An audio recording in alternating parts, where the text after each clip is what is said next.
And joining us now on the debate, Ted Ball, health policy analyst and former chief of staff to Health Minister Larry Grossman many years ago, 30 years ago, Ted. Carol Kushner, health policy analyst and co-chair of Patients for Patient Safety Canada. Andreas Lopakis, palliative care physician at St. Michael's Hospital in Toronto and founder of healthydebate.ca. And there's Lisa Priest, health reporter at the Globe and Mail, and we are happy to welcome all four of you around this table for what we hope will be an energetic discussion about the government's record on health care. The polls, as we know, and we saw it again this past week, Nick Nanos' poll, health care, always the #1 issue. And of course, it is the biggest ticket item in any provincial budget. And let's just bring these numbers up, Michael, and remind everybody how much we've been spending ever since Dalton McGuinty's Liberals took over on health care. In 2003-2004, his first year as Premier, just shy of $30 billion annually on health care, and that number goes up. You know, there's inflation, and then there's health inflation, to the point where in this fiscal year, just ended, we are at $46.1 billion a year in health care spending. Let's add this as well to the mix. Today, the health sector spending accounts for about 46 cents of every program dollar. If left unchecked, the Ontario government tells us, cost drivers could push healthcare spending to 70 cents of every program dollar in 12 years' time. One more thing. The Liberals think they've got a really good story to tell on healthcare, and here is part of that story. Again, Michael, if we could bring this graphic up. Wait times for several procedures are down, including cataract surgery and hip and knee replacement. They have created new family health teams. They have built 18 hospitals, rather. They have hired 11,500 nurses. They have funded 5 more vaccines for children, lowered generic drug prices. They've put in a competitive bidding system for home care, put a focus on patient safety, tackled e-health, we can debate how effectively, and banned, so they say, two-tier health care, all of that courtesy of the Ministry of Health. Let's start to pick some of the Liberal record apart. Okay, Andreas, to you first. Wait times. The government says wait times for a whole bunch of procedures, hips, knees, eyes, that kind of stuff, is way down. So do we say this policy is a success? I think in terms of cataracts, hips, and knees, I think wait times have gone down. And as a physician and as a person living in Ontario, I'd say that wait times have been a problem in this province for a number of years. So but aren't any more? No, I think for hips, knees, and cataracts, they've improved. I think also to the government's credit, they've started to focus on wait times in the emergency department, which I think is a phenomenally important thing and a very complex, difficult thing to improve. So, Carol, the priorities that they set, have they achieved what they've set out to achieve? I think in many cases, yes. The wait times, waiting to get an admission from an emergency department is still a problem, and it's a big, big problem, partly because there are a lot of people in hospital that should be elsewhere. But you know, those challenges, those challenges of wait times for hips, knees, and cataracts, we can learn some lessons from them. It's not just about adding resources. It's about doing things differently. Give me an example. What do you mean? Well, for example, deciding to dedicate an operating room for one procedure. Very smart idea. Deciding in a hospital this room will be for? This room will be for hips, and that means you don't have to reset up the room when you're doing surgeries in between hip replacements. So way more efficient. Way more efficient. Another is patient flow techniques, which have been used to just manage the flow of patients using scientific algorithms and methods to actually make sure that nobody waits longer than a set amount of time. Okay, and Lisa, what do you think? On the priorities that the government set, how have they done? I think they've done overall very well in terms of hips, knees, cataracts, CT scans. 2 things that jump out to me, though, is that you have 1/3 of cancer patients requiring surgery who are urgent cases who are waiting longer than the recommended time frame. That's a lot of people, and with cancer, very anxiety-provoking and also worrisome to your overall course. MRIs are an interesting story because they do triple the number of MRIs, yet they still have the same lousy weights. So what does that tell us? Are we just doing too many MRIs on people that we don't need to do? It says everybody wants an MRI, among other things, I guess. Yeah, that's a pretty big backlog to go through, so obviously something's going on there. And but with hips and knees, I mean, they cut those wait times in half. It's impressive, but it's a mixed record, I think. It's with some success and some worries. Ted. We spent an incredible amount of money. I think the real question is the healthcare system we have today better than the one we had 8 years ago? We spent lots of money, and we've got some improvements on some wait times, and we've got a number of little things that we ought to celebrate. But You've asked a big question. Well, We're getting to the sort of micro questions at the moment, and then we'll Right. save the big question for the end. But so hold off on the big question, but on the little question of whether or not wait times are better, you want to say that this is a success for the McGuinty government? wait times are better. However, I think there were other approaches that could have been done, which is looking at a very conservative response would be how much surgery is unnecessary. What does the data tell us, and how do you do that very prudently? So what we did is we pumped a lot of money to move the meat grinder a lot faster to get throughput up and wait times down. Andreas? Yeah, I think wait times for family, there's 6% of Ontarians that don't have family physicians, so their wait time is infinite to see a family doc, so that'd be one place I would Hold off on concentrate family. on. We're gonna But get the to other family thing would be that they've concentrated on the wait times from a surgeon saying a procedure is indicated to the actual surgery. We haven't concentrated much on the length of time it takes to see the surgeon, or possibly even see the family doc who's going to refer you to the surgeon. Let me follow up on that, because let's do this quote here, Michael, from the Health Quality Ontario 2011 report on Ontario's health system. They say half of Ontarians report waiting 4 weeks or more for an appointment to see a specialist doctor or consultant. Compared to 10 other countries, Canada and Ontario have the worst standing on achieving timely access to specialist doctor consultant care. Has this been sacrificed, Carol, in order to meet the other targets? I don't know that was the trade-off. I would say that we've had a problem with access to specialty services much longer than the period of time we've been trying to tackle wait lists for various hospital surgeries. Again, there are proven techniques for working down the backlog and actually doing today's work today, seeing the referred patients that are, today. But I'm not sure how many specialists are actually employing those techniques. They've been used increasingly by family health teams and by community health centers, for example.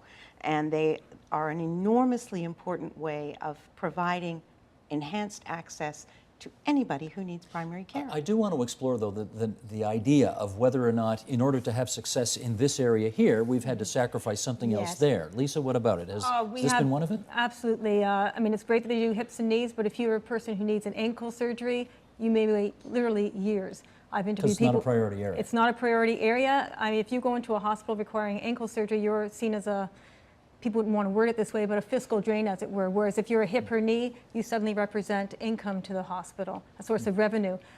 Same thing with spinal surgery. Patients are waiting a very long time. That's a whole other story, because most of the people referred to these surgeons shouldn't be there in the first place. And you're also having this other crazy situation where orthopedic surgeons newly graduating can't find jobs. And yet there's this huge demand for them. So people with these specialties where the waits are the longest can't find jobs in hospitals. Ted, can I get you on this? The issue of whether or not, in order to meet those targets there, we've had to sacrifice in other areas. Well, yes, we have.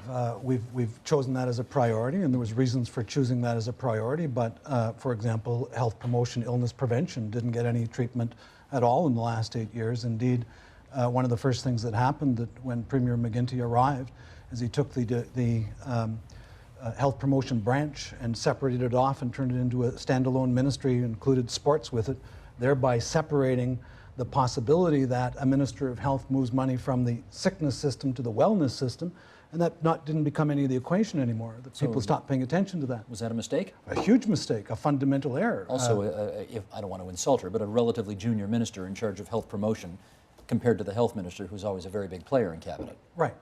Oh, okay. I meant that to come out of your lips, but I guess it sort of came out of mine. Okay, go ahead, Andres. You wanted to follow up. Well, I just wanted two comments on what Lisa said. One is we did a study a while ago showing that actually the number of non-priority surgeries in the province hasn't actually gone down since they identified knees and hips and cataracts as a priority. That's not to say that there aren't big problems with wait times in those, but I don't think they're worse than they were before. The other point I wanted to make is around the MRI, where they're funding a huge amount more MRI than they were before, and the wait times haven't really gone down. And I think it raises the issue that we've got to be realistic about what a government can do about healthcare delivery. I mean, they can provide funds, they can set strategy, but in the end, healthcare is delivered by the tens of thousands of docs and hundreds of thousands of nurses, and there's got to be they won't necessarily just march to the orders of the government. And so I do think those of us who deliver healthcare, and I include myself as one of them, we have some responsibility in, for example, are we ordering too many MRIs? No, fair enough. Good point. Okay, as we continue to put the Liberal record under the microscope, let's go to Chapter 2 here. Care for the elderly, care at home. Ted, to you first on this. We just saw, I think yesterday, this group called the Ontario Health Coalition put out a release saying that the province has cut 18,500 hospital beds since 1990. So this obviously predates the McGuinty government, putting us at the lowest beds per capita in Canada. Are we getting worse care as a result of that statistic? No. We're talking about an acute care system from the 1960s. What we need to do is have a revolution and turn this into a chronic care system and a wellness program. We need a revolution, a transformation if we're going to save our healthcare system. So seeking a shinier 1960s acute care system seems to be a nostalgic push for something that's not appropriate. Lisa, let me get you to follow up on that, because my hunch is the people who read your stuff think more hospital beds equals better health care, better health system. Ted's saying not necessarily so. I would agree with Ted. That might be first time Ted and I have agreed, but one out of 6 people in hospital is rating to be somewhere else. They want to be in assisted living, they want to be in a long-term care home, they might even want to go home but don't have the right supports. That represents a huge inefficiency in the healthcare system. And so that's something they really have to fix, because as these people stay in hospital, they get deconditioned, they get worse off, and it's almost a self-fulfilling prophecy that they'll end up in a nursing home when they may not necessarily need to. All because we're not on top of these chronic diseases in the first place. Well, Carol, the Liberals have tried to improve home care by bringing in what they've called a competitive bidding system. Has that made things better? I would say probably not. For one thing, the competitive bidding system has been in suspension at least 3 times since in the last decade, or since they first brought it in, and it's still in suspension as of now. So there is no competitive bidding system, and one of the reasons why there isn't is because clients of home care don't really like it if the company for whom their provider, their personal support worker works, loses a contract, that provider loses a job, and they lose the person they know and trust who's been caring for them for years. So this is a huge political difficulty for the government. It's a huge managerial problem for the home care system. But it's true, we have to face the fact that home care hasn't been provided with nearly the support it needs to assume its rightful place in the system. We have an enormous way to go. And if you look, it really is still very much the poor cousin in Ontario's health system. Now, I know you work in a hospital, and therefore you know the hospital scene better than perhaps you know the home care scene, but from what she said, what do you say? Well, I would certainly agree that providing more and effective home care is a win for everybody. It's a win for the patient, because usually they want to stay at home with their loved ones, and it's actually a win for the hospital because they're not in hospital as long. I would, though, caution I don't think we should fool ourselves into thinking that we're going to be avoiding hospitalization for a number of patients. One of the reasons patients with heart attacks live much longer is because we treat them much more aggressively in hospital. So I think the thought that home care is suddenly going to, we increase home care and we're going to markedly decrease hospital costs, I think probably isn't accurate, but hospital beds will be used much more appropriately. Everybody pays a lot of lip service to getting people out of hospital and into other places that are, supposedly better for patients. Has the government policy reflected what seems to be a very strong public desire to see that happen, in your view, Ted? Has the policies, yeah. Has the government made that push strongly enough to get people out of hospitals and into other places where they can perhaps access care more effectively? Well, real attempts have been made. Some successes have been had, but I'm saying I think we need a massive transformation of the system from an acute care to chronic care and to home care. Understood. And are they championing that adequately? No. Why not? Everybody knows that's where we got to go. Why are they not? Government is really influenced by a screaming, benchy group of warriors who are well, they're called vested interest groups. Mm-hmm. And the vested interest groups, whether they're doctors or hospitals or the larger groups, tend to have a stronger voice. And so the littler guys don't tend to get what the population needs. Let me just say one thing on this. Mm-hmm. The community sector is always in a tension or relationship with the institutional sector. And one thing that you just mentioned was getting people out of hospitals. That's the focus of home care. Well, yes, it is, and it has increasingly been the focus of home care, but there's another side to home care that's really been shunted aside, and that's preventive home care. Home care to help keep people stable and out of the institutional sector. We don't hear anything about that. We hear nothing about it, and that's why it's one area that really needs some dedicated funding, because right now, acute care is sucking up all of the available resources in home care. Okay, let's move on to the next section. Third area of discussion for the Liberal record. Lisa, to you first. We're calling this a family doctor for all. The McGuinty government says, again, it's got a very good story to tell on making sure that the hundreds of thousands, if not millions of Ontarians who said they didn't have access to a family doctor, they now do, the government says. Can they boast about this with some degree of accuracy? They can boast a little bit. They have improved access to family doctors.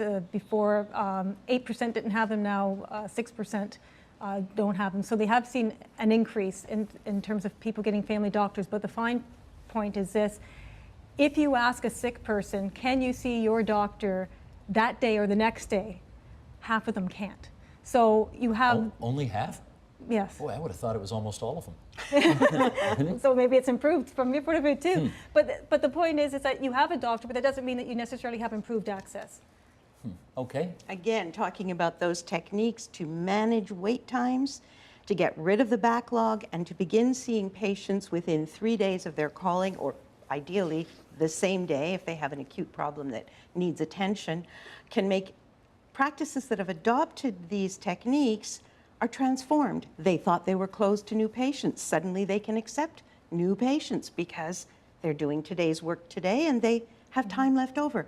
But, you know, spreading a technology like this, it's really not a technology like a machine, but a technology like a set of tools and ideas and systems, takes time. It is beginning to spread, though, because family health teams are starting to pick it up and community health centers are starting to pick it up. So it's a very, very important way of reducing the anxiety that everybody out there feels. Will I be able to see my doctor if I have a fill in the blank? I've heard, though, Ted, for 20 years, governments talk about the need to implement primary care reform to make sure that people can get to see a GP when they need to. This isn't a new story, but are these guys making strides on it? Yes, they're making strides, but I think we need a bigger picture. We need to look at alternatives like nurse practitioners and and Carol just mentioned the family health teams, a whole variety of techniques that we can use to push that button and end up with growth that will give us primary care reform. I think the other question we need to ask ourselves is, if you do see your family doctor, are you getting the quality of care that you should get? And I think that raises the issue is that I think in healthcare we spend way too much time counting bodies, machines, and buildings, which, you know, you just talked about number of hospital beds. To me, the appropriate question is, are those beds being used appropriately? And what are the quality outcomes in terms of patient satisfaction, well-being, et cetera? And I think the same question can be asked of family health teams. I mean, I think the movement toward multidisciplinary family health teams with dietitians, nurse practitioners is fantastic. But I do think there's an onus upon the system and those of us that work in the system to actually measure and report the quality of our care. And are we really managing patients the way we should be? Can I follow up with you on this? I think the Premier the other day said that if he wins the next election, he's going to bring in house calls for seniors. Doctors' house calls for seniors.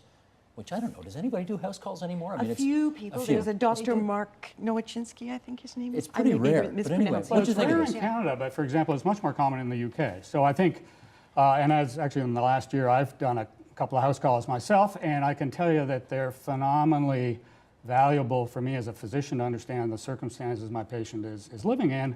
And for some patients who, you know, for reasons of infirmity and other reasons can't get out to see their physician, I think they're actually essential to give good quality care. Now, you know, you can't provide house calls to the majority of your patients, but I think it's a good move conceptually. Let's do the obvious math here. If you do one house call, you have to go to their home.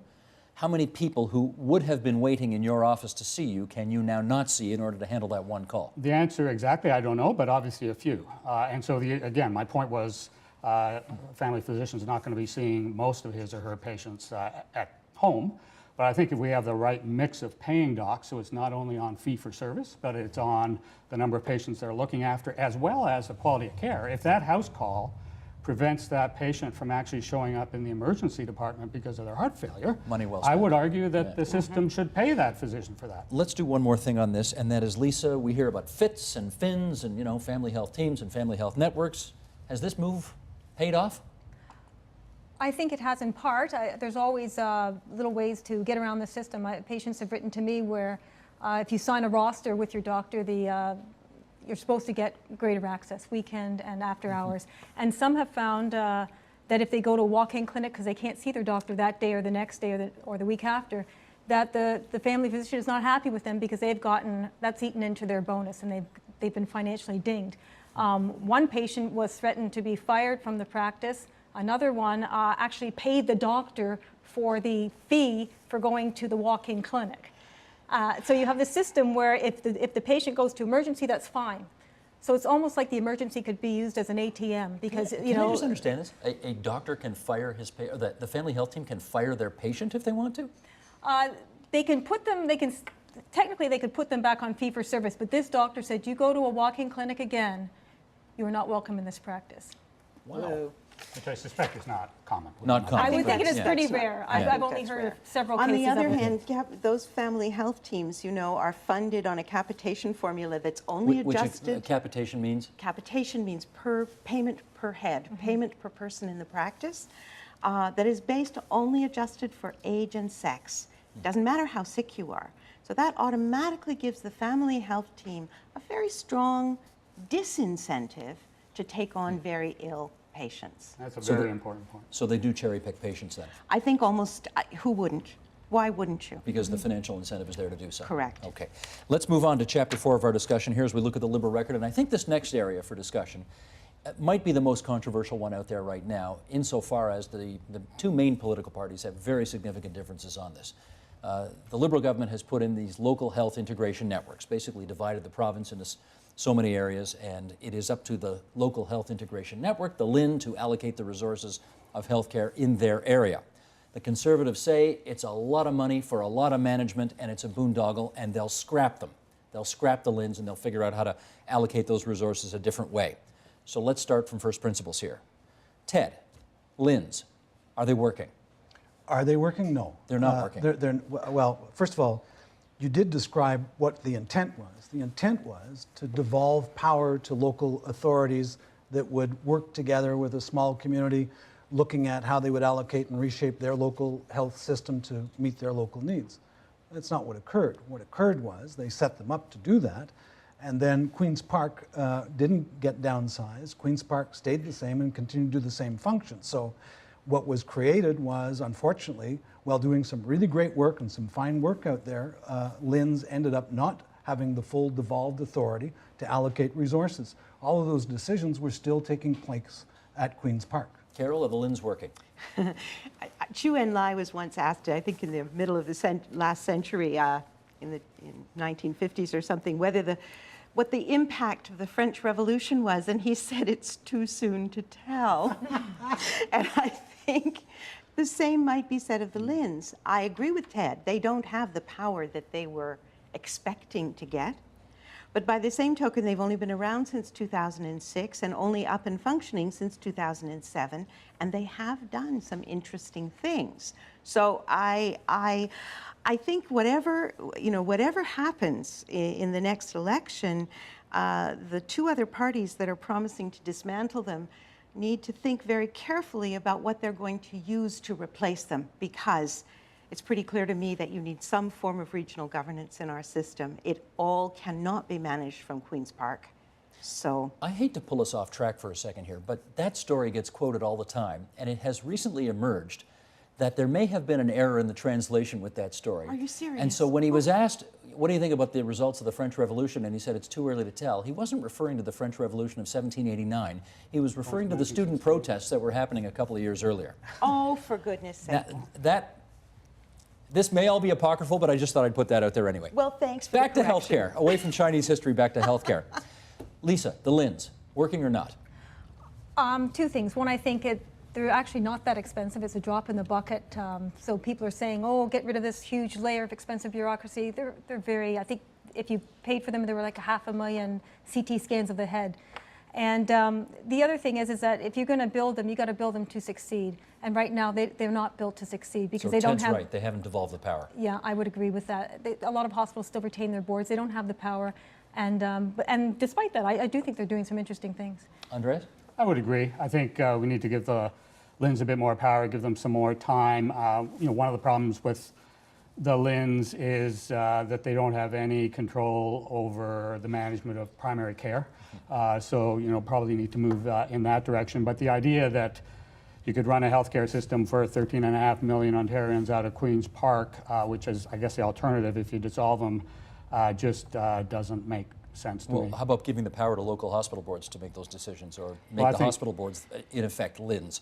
Well, I think that's, first of all, it's giving power to the acute care facility, which I'm not sure is entirely, some of the things Ted said are the right things. I've heard people talk about, actually the Institute of Clinical Value Sciences has done a study, and it turns out that there's about 70 regional networks of physicians in the province where patients are looked after. Whether we should have 14 LHINs or 5 LHINs or 20 LHINs, I'm not sure we know the right number. But Tim Hudak has said if he gets in, they may not be wasting a lot of money, but he likes to point to the fact that the CEOs of these LHINs are all 6 big-figure salaried people and so on. Do you have to replace them with something? Ted? Well, first of all, I think we've declared war on hospital CEOs, and I don't think that's a particularly smart strategy. I think that we're going to we require managerial skills to be able to transform a system. So I think taking a good poke at CEOs, while there might be some legitimate stories of misdeeds by 1 or 2 or whatever, to paint an entire group with a very bad brush is inappropriate and wrong. Okay, part 2 of the question. Everybody's complaining about the fact that Queen's Park has put this policy in place but not devolved the power to these networks in order to make happen what's supposed to happen. But when people are ticked off with what's going on in healthcare, they don't call their LHIN, they call their politician, they call the minister. Do you have some sympathy for the fact that while the idea here is to devolve power, in fact, all of the responsibility is still in the Mowat block, so you can't be surprised that they haven't exactly devolved the power to the regions. Fair enough? Yes, but the system can be made to work. The Minister of Health is accountable in the legislature for healthcare decisions, and the whatever local authority you have, whether it's the LHINs or something that will succeed them, they're accountable to the minister.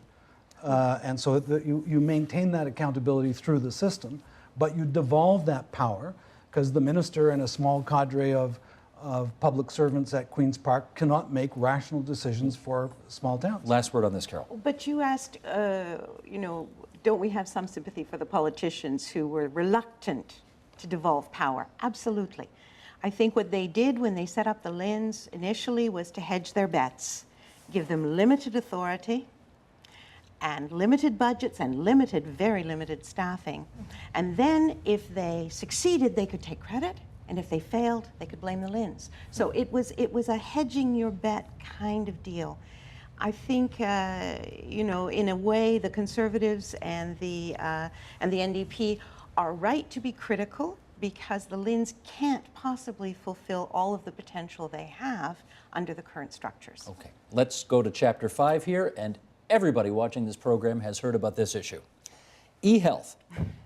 I think everybody in healthcare agrees that the notion of taking people's records from pages like this that are scattered all over doctors' offices and putting them into some kind of electronic form so that the information is portable and accessible wherever you are in the healthcare system makes sense.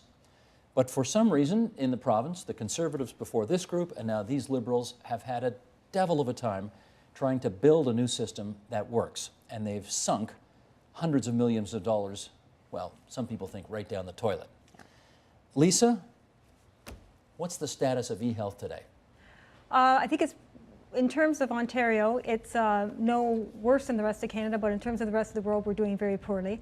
The e-health scandal now has everybody moving very slowly and with some trepidation over trying to build an electronic health record, but it's the only way we really have to go, because you have patients right now who are, you can go to emergency and your doctor may find out eventually, but it'll take time, and there's no way to really, parts of the system are electronic. They may be able to look up your lab results or other things, but there's not the whole picture. Like, you should be able to, in reality, be able to take your information on a memory stick instead of gathering pieces of paper from your doctor's office. Should we not, Andreas, after all of the time and effort and money spent, have this licked by now? Yeah, it's a good question. I agree with Lisa that international surveys show that other countries like the Netherlands and the UK are way ahead of us. And why this is such a problem in Canada, I just honestly don't know. I mean, it is more, and the analogy people always say is, well, I can go anywhere and then get access to my bank account. I think it is more complex because you're having to have many people have access, and there's real issues around privacy. Obviously, you know, access to someone's record inappropriately is a disaster, and you'll be having a program on that shortly. But the details about why, and I don't think it's just Ontario, why we in Canada can't get this sorted out more efficiently, I don't know. And I do worry that part of the results of the scandal are that then people are going to be very leery about putting the resources that we need into getting us to the place that Lisa's described. Ted, the two things I've heard is, number one, we live in an iPod world, and these folks are trying to build an 8-track system. So they're building something, and it's out of date and never worked that well to begin with.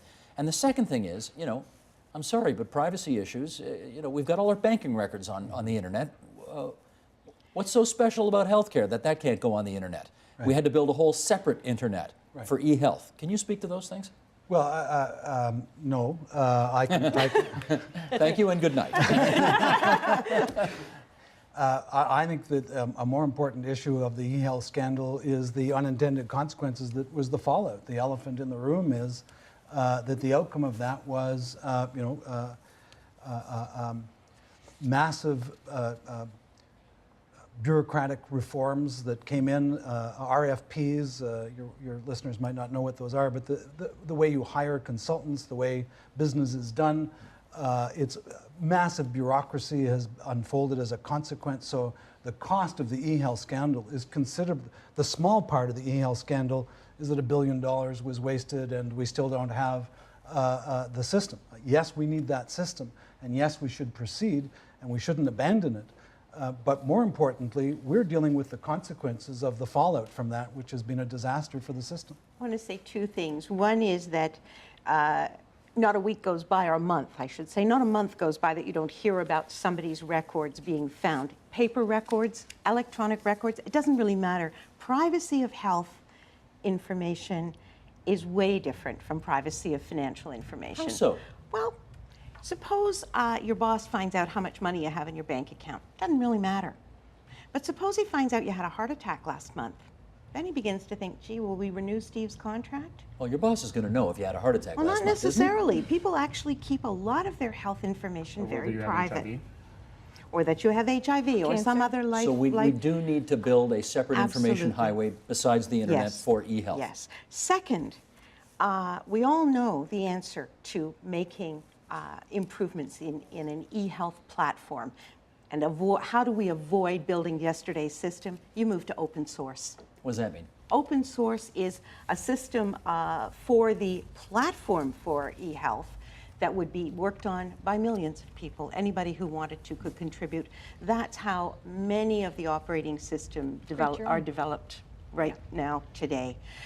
It also means that no one company controls it. It's open. It ends up being a free system for users, but it's a very, very advanced system because it is always being worked on to be improved. Okay. Let's, in our remaining moments here, do one last thing. We want to tell everybody, we told everybody off the top, $47 billion, north of $47 billion we're spending on healthcare right now. Here's how we spend it. Let's bring this chart up, Michael, and tell people. Hospitals, not surprisingly, get the biggest chunk. 34% of your healthcare dollars, that top right-hand corner, goes to hospitals. 23% funding physicians. 19% other, 8% other institutions, 10% on drugs, 5% on capital, other professionals 1%. That's how the healthcare dollar is divvied up. And I guess I want to spend the last few minutes here just talking about whether or not we've got the mix right. Andreas, what do you think? Well, I think we've got the mix that we've got. And the question is, where do we go from here? And I think it would make sense to me to try and spend a little more of the pot on home care, trying to keep people at home. Where do you want to take it from? Well, that's a good question. I think if home care is effective, it may naturally come out a bit out of the healthcare, the actual acute care system.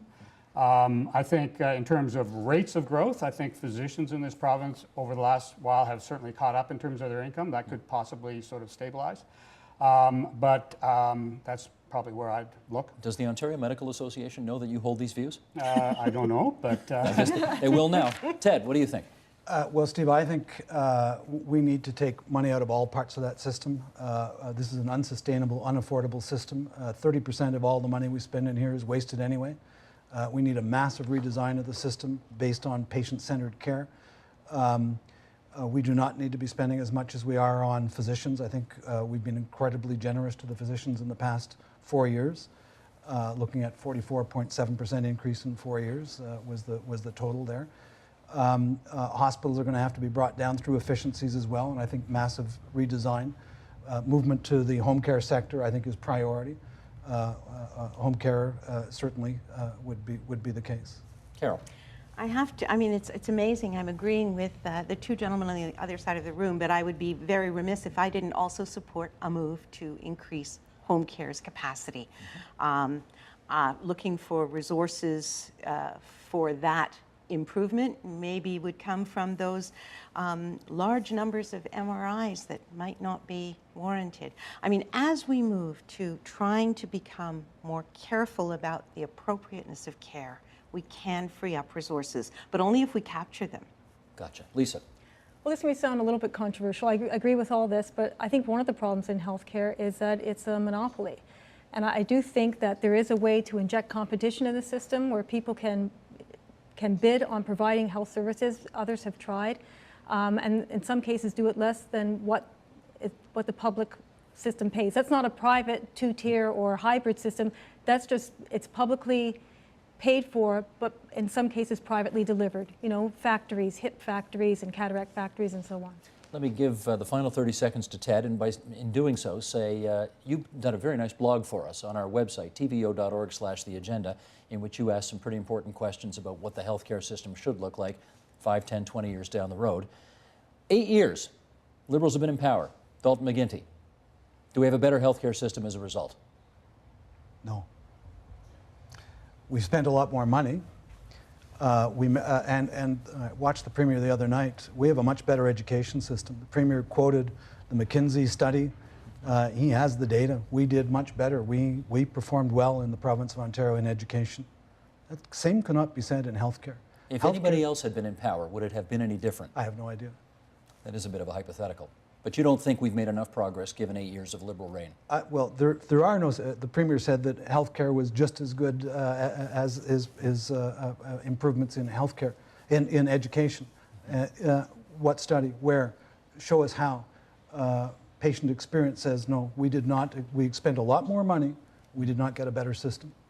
Thanks to everybody for coming in today for this discussion. Lisa Priest from the Globe and Mail, Carol Kushner, the health policy analyst, and on the other side of the table, Andreas Lapakis, healthdebateca.ca, and Ted Ball, the health policy analyst as well. Appreciate it, everybody. Thanks so much.